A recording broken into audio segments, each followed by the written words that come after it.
Nasa 20 mga matataas na kalibre ng armas at 4 na mga dating violent extremist ang ipresenta sa surrender rights ng 33rd Infantry Battalion sa Barangay Zapacan, Rajabuayan, Maguindanao del Sur.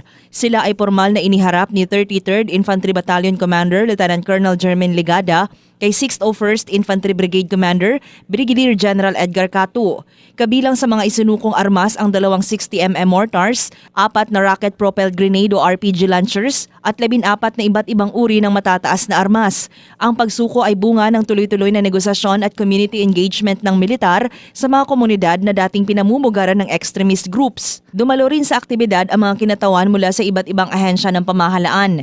Sinabi ni Catu na ang pagsuko ng 4 na dating miyembro ng violent extremist at ang pag-turnover ng mga armas mula sa iba't ibang bayan sa ilalim ng Maguindanao del Sur ay malaking hakbang tungo sa patuloy na pagpapanatili ng kapayapaan sa lalawigan.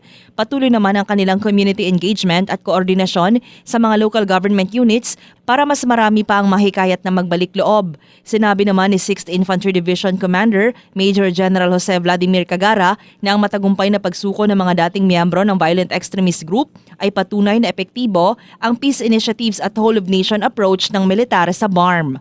Drema Kitayan Bravo, NDBC, Bida Balita.